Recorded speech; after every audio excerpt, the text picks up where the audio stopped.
Hey, what up, y'all? What up, y'all? This your boy Lcdaone, Lcdaone to be exact. You did, man. Back with another, I could say,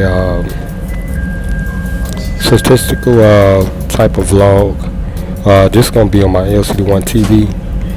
Y'all probably watching it now, but anyway, let's talk about stocks.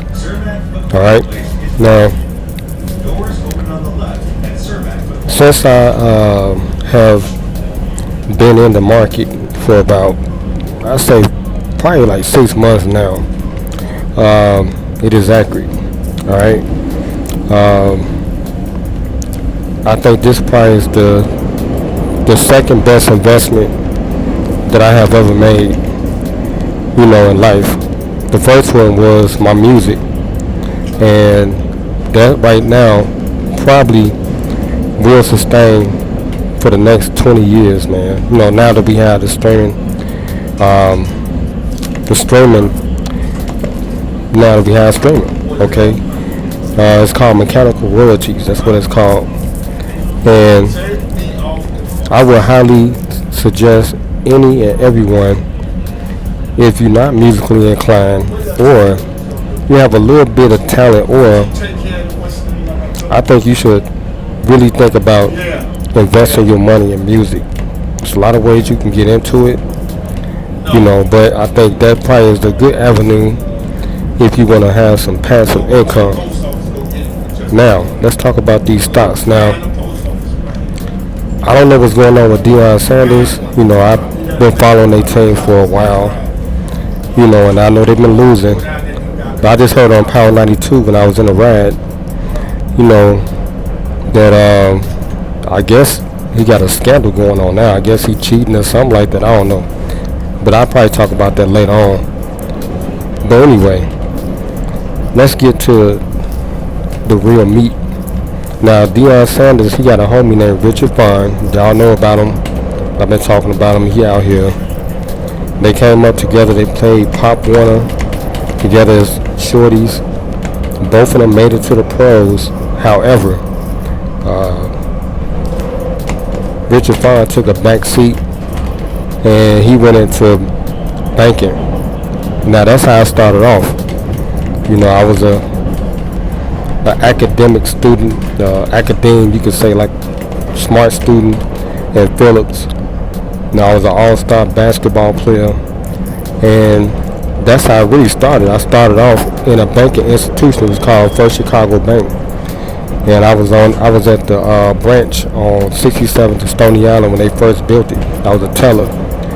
I was like 17 years old, man. It's like the bank came and got me because I was the smartest student, was second smartest student in my school. And also I was a star athlete. We had this thing called Future Leaders, and they was looking for, back then, the programs in the city of Chicago, they was looking for you, to help with their corporations and stuff like that. But anyway, that's how I started. So I knew a little bit about financial stuff, like money market accounts, stocks, some bonds a little bit, mutual fund. I didn't know too much about mutual funds, but I did know about the IRA, CDs, and because I was a teller and I would watch the bankers, the mentors. They would come over and they would bring people over. They would deposit $10,000, to an IRA account. And that was like a retirement account back then. So anyway, so Richard Vaughn, he played like 3 years in the pros, right? As y'all know, Deion Sanders became a Hall of Famer. Multi-talented athlete, played in 2 different sports. You know what I'm saying? And made it to the World Series. First individual in history to make it to the Super Bowl and the World Series in 2 different sports. But anyway, now both of these brothers came up together. They still homies. They were like 55 now. All right, they the baby boomers. I'm Generation X. Now, Richard Vaughn, after his divorce, the man said he started, really cleaning up his credit, because he had an epiphany, right? They say on Bad Boys, the boy had an epiphany. He woke up, You know, he was like, man, I gotta change my shit, you know, because I'm going down the wrong path. You know, he was spending a lot of money, going out excessively, you know, buying shit that he didn't need, you know, going on trips. So he said he had to cut that out, and he really started getting his stuff together, man, because he said he didn't want to end up in a predicament where, you know, 20, 30 years down the line, he wasn't going to have nothing. Because as now, as you know, there is no 401k really now. And he said there's about 1 billion people in the United States that don't have a retirement plan. You know, these corporations have changed now. It's a lot of new independent companies, but there's no real major corporations now, no jobs, right?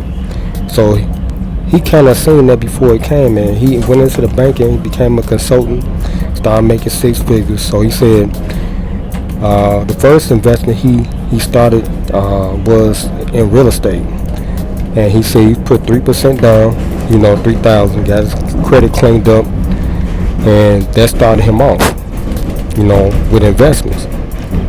Then he took some of the equity from that investment. I just learned about that really because my cousin went through it when we was like 20. His wife was a accountant. She worked for the 3rd largest accounting firm in Chi. You know, we was shouties and stuff, man. You know, we was all into the music and shit, you know. And we didn't. She's a little bit older than us, but she passed away like probably about 10 years ago now. But anyway, they had a house and stuff, and you know, he went through it, had a second house, so he told me about the mortgage and how that shit worked. Right now, Richard Farr said he took some of the equity from his first investment and just took a leap of faith and just got into the market. Now, I had took a stock class at Truman way back in the day. Truman College, they had like a stock class, and I was with my first daughter's mother, and I signed up for the class, both of us. She didn't go to the stock class, but we had the real estate class, but they closed that class. It was like a continuing education thing at Truman College, way north, you know, around Howard. But anyway, they was talking about mutual funds, and they had like, you know, stockbrokers in there representing the firm and, you know, whatever, right? All right, let's fast forward because I gotta get off this train. Now, Richard Farr said after he took that money and he put it in the market, he didn't know shit about the market, right? Took a leap of faith and he just started investing his shit and started learning about stuff, studying stuff. Because he said he was trying to change some shit. He said they had a plan for him, you know, but he had a plan. He had his own plan. He had his own blueprint on how he was gonna end his shit, you know.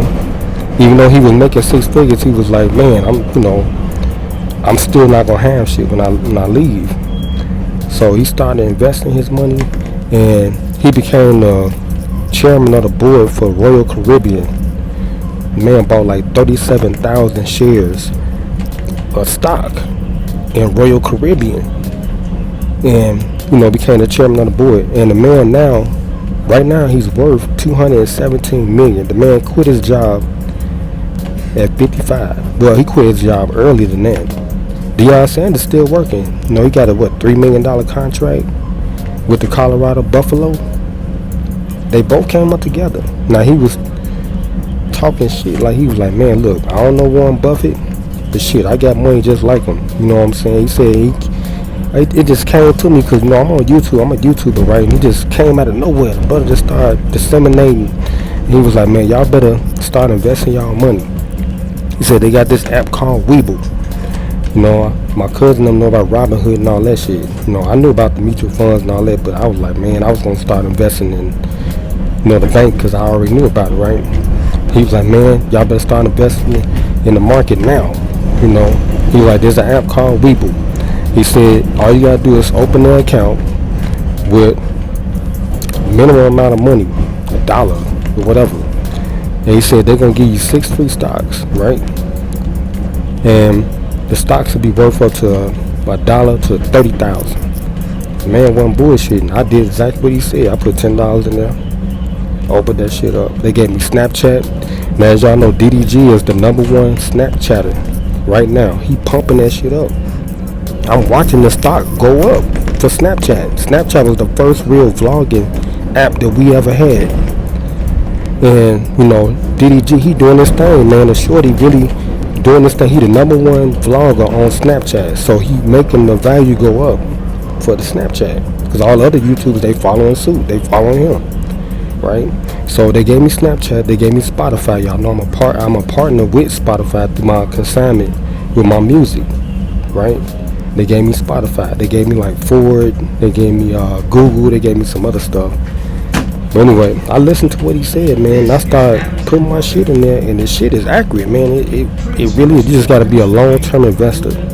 That's the bottom line. You gotta be a long-term. We gotta take a risk. I set my shit at high risk. You know what I'm saying? The brokerage account I got. So when the 24 turn over, after I get out this little debt shit, you know, they stole my car and all that shit, and I got it back and all this other shit they doing. After this year, it's over with. I'm trying to leave. I already tried to leave like when I was 45. I'm 46 now. You know, they shut us down with this COVID shit at this museum. I lost 2 years. Took me 2 years to rebound. But watch this. 24, 25. I'm about to exit. Like I'm about to exit the train. Make sure I like, share, comment, subscribe, church.